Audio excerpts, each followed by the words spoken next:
First and foremost, Sean, just get a sense of how you're feeling after that. Sorry? Just get a sense of how you're feeling after that. I think it's a tough one to call because for a large part of the game we were very good, and particularly the first half. They get off to a worldie, obviously, with a lifetime goal in a way. And they kind of got the better end of the first 15 minutes, but then I thought we re-gripped it well, pressed better, broke their game up, made them end up kicking it long, which we wanted to press in that manner. And we created chances, and we couldn't score a goal. And inevitably that costs you in the end, because second half, obviously, they get the penalty, and then it's tough going from there against the informed side in the division. Given the timing and the nature of their opening goal, could have led to a big sense of deflation. Were you quite pleased with how the players responded to it? It took a little bit of time, but like you say, they created a lot of chances after that. Yeah, I mean, we've been speaking with the players for a long period now about the mentality through games, the consistent mentality, and pushing the boundaries of what we believe we can achieve. And I think, because a goal goes in, it's how you respond to it. And I thought after the next 7 or 8 minutes, when they got a grip of the game, right, because it calmed them down, scoring such a good goal, I thought we re-gripped it and we got on the front foot. And like I said, played some really good stuff and opened them up. And high chance count yet again, but didn't score a goal. And I think, that was a frustration in the first half, but a lot of it was a good performance. So overall, it still remains a tough one to call today because a lot of what we were trying to do was delivered.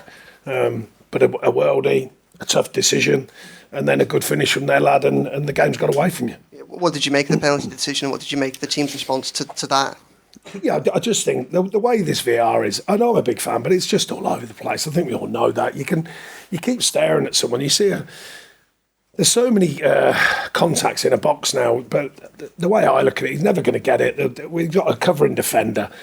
Players nowadays, they play for these things, you know what I mean? And that's standard, by the way. But the game's got to work that out, I think. And then going on about VAR, generally for fans, I've said this recently when we had the Liverpool game, the screen thing is a farce. We could too. Everyone's talking about speeding the game up. And they go over to the screen and we all know what the outcome is. Good or bad decision, just get on with it. Just call it, get on with the decision, and we'll all move on. Why are they standing there staring in front of the screen? We all know what the outcomes are going to be. I can't remember, you might tell me different. I haven't seen a referee overturn one yet. It's exactly what he's been told. He walks over, stands there for a minute, and then gives exactly what he's been told. So I don't understand it. If I was a fan, I'd be frustrated by that. Well, I am a fan, but you get what I mean. What's your understanding of a clear and obvious error? Oh, yeah, seriously. I will be trying to speak to them and going, right, okay, what is it? Because we were told, as you know, the directive was we're going to give the referees more power. The referee made a very strong decision, and then, of course, the power's taken away, and you go, I have no clue. So I think I'll just have to ring the powers that be and say, look, can you explain to me again, because I have asked, like all managers do, could you explain for me again what is an actual clear and obvious error and why and all the rest of it? Have you had the chance to look back? Do you actually think it should have been a penalty or not? Like I said, you can debate them all you want because everyone will decide one way or the other. For me, the idea of VAR, they look for contact, and that's not the idea that it should be, in my opinion. If the referee makes a solid decision like that, I thought it was meant to be that they're giving the referee the power, and then they take that away and they say, well, there was contact. And like I say, you can find contact in every box, in every decision. It's a tough one to call. So if it went against us, would I be disappointed? No, I'd probably go, no, I can see why that wasn't given as a penalty. What will you try and take away from this game, this performance, to help move forward going forward? The mentality, because it's going to be really, really important. We all know the recent news, as unjust and all the words that we can all use about it. It's currently a fact until the appeal, so therefore the mentality has got to be right. We kept trying to get something from the game. Of course, it's very difficult when the second and the third go in, but the mentality, we hit the bar, we kept trying to create chances.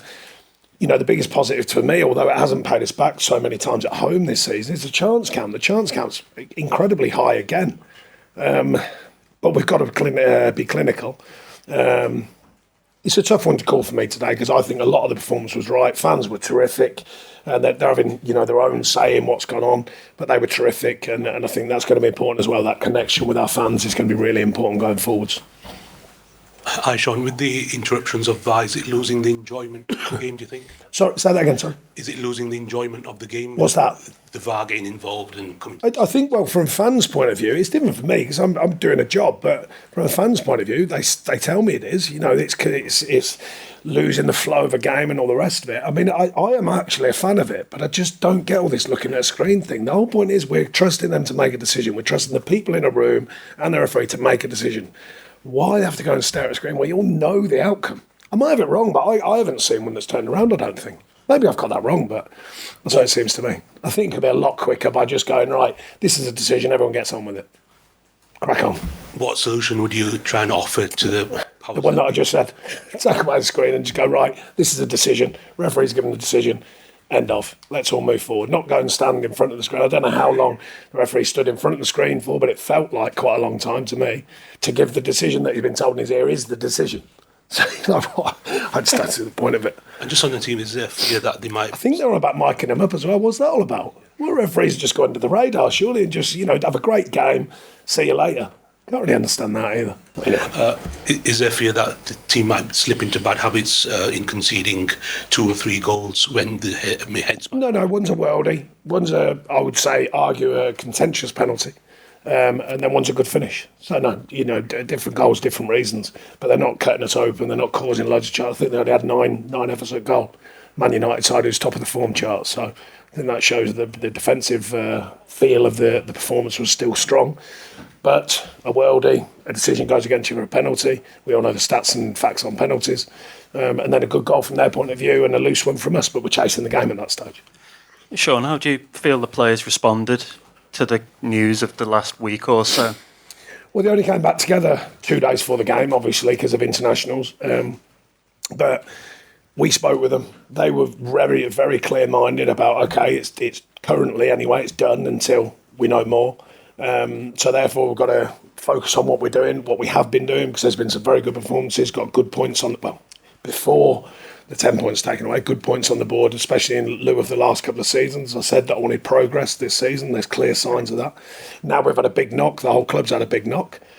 Get that part, move forwards. That's this one as well. Dust ourselves down and get ready for the next one. That's going to be the key mentality each game as it comes. I mean, after the Palace game, I think the gap between Everton and the relegation zone was 8 points, and now it's almost flipped, and I think the gap's now 5 points to Luton, who are in that final kind of safety position.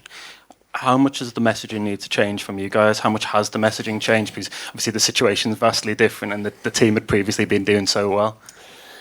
The messaging is just that, look, we can cry it in and we can moan about it and we can say it's unjust and all the rest of it, which I think we all think is, and I think the whole of football, by the response, seems that everyone thinks it is. But the facts are the facts. It's currently there, so therefore let's get on with it. I'm not really one for crying it in. It's done, and well, currently, until the appeal, and let's see what happens with that. But we can't guarantee that, of course. So we said to the players, the only thing we can guarantee is what's happening this moment and what we can do about it. So we've got to take on the challenge each week as it comes, or bi-weekly as it comes. And just on Beto, he wasn't in the squad today. Yeah, he had someone fell on him in training his knee. It's not serious, but it just flared up a little bit, and it was just a day before coming into the game. So it's a precaution. Thank you. Anybody else? Any further questions? Cheers, everyone.